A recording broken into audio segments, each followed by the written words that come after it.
I'm here inside my closet, as you can tell, and I'm here to tell the truth about what's going on with me. My name is Sonia Gottlieb Vaughn, and I created a channel called Purpose Joy Travel. It's for women in the 50s and beyond who feel that they have been disconnected from their soul calling and they want to get back into divine alignment and on purpose living. And God gave me that vision 3 or 4 years ago. And I've decided to start a series called Coming Out. Inside a closet is where you disrobe. And inside my closet today, I want to tell the truth. I want to disrobe the lies and tell the truth about how I'm feeling, my problems, my issues, and just bring you guys along for another level of accountability. On the journey to purpose, there's some real truths that you have to face, that you have to confront. And you can't really successfully get to your destination, that on purpose life, if you're still holding on to lies, if you're still believing lies, and if you're not coming face to face with the truth and accepting His truth about who you are and why you're here. My truth in my closet today centers around, I guess, not giving up on the vision and the dream that God has given you, not giving up on your calling, your soul calling, your purpose. And today, God had me thinking about a trip that I took a couple of weeks ago with my son. We went to San Diego, and from here it's about 5 hours.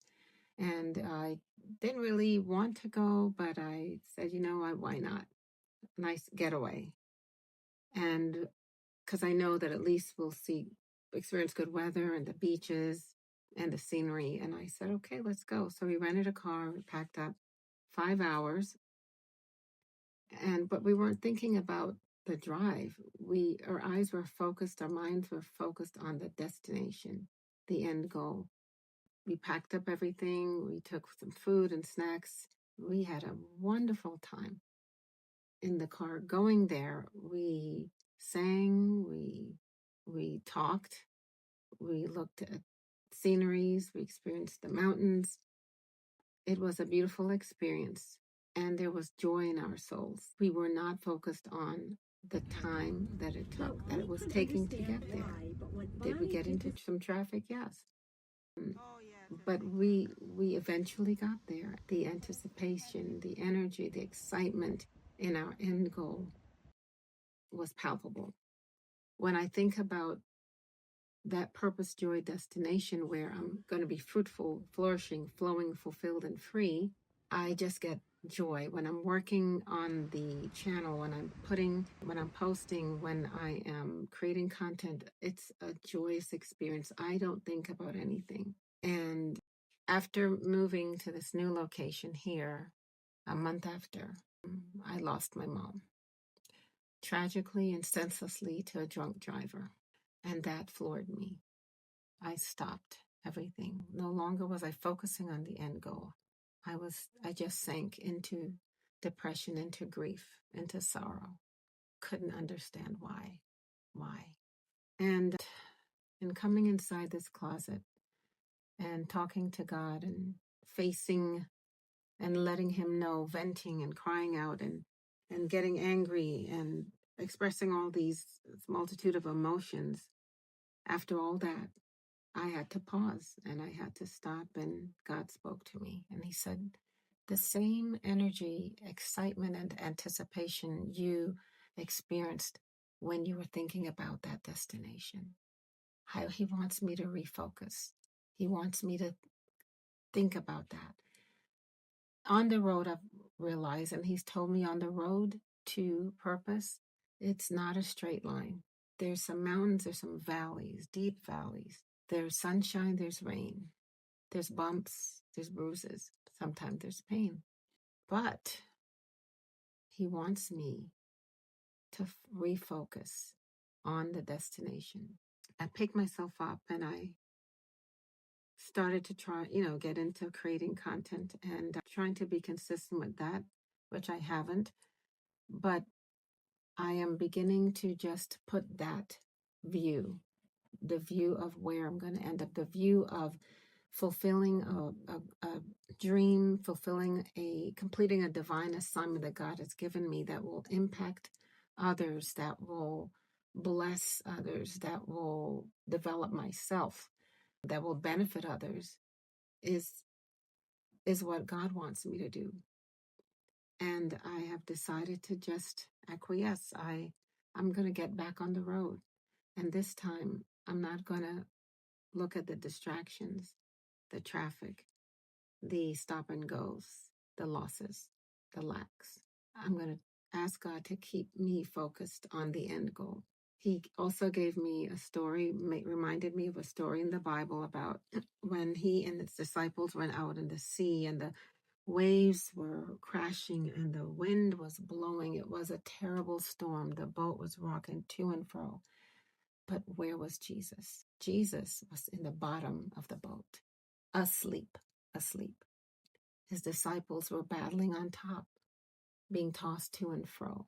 And they wondered, where is this friend that was always supporting us, that was with us? And when they went down, he was asleep. Jesus was asleep in the bottom of the boat. He was asleep because he was the master of the seas. He was asleep because he knew that he had the power to control the waters, to control the storm, to stop the winds. He had the power to say, peace, be still. And nature had to listen, and nature had to obey.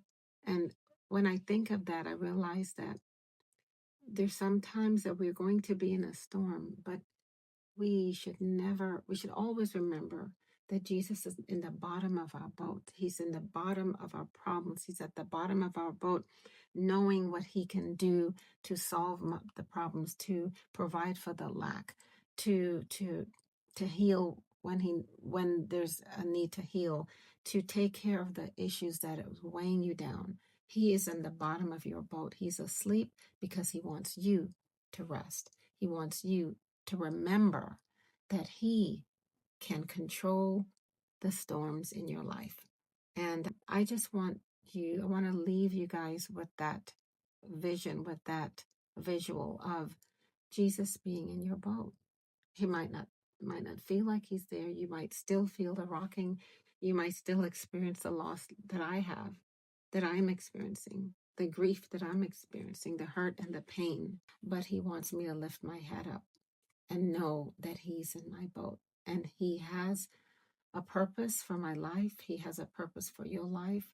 And every time we think about shifting to look at the bills, to look at the lack, to think about what you don't have, what you need, every time we think about all those things, we remove ourselves from the experience of joy and excitement and anticipation that we had when we first reconnected with our divine assignment, when we first said and committed that, yes, this is what I'm going to do.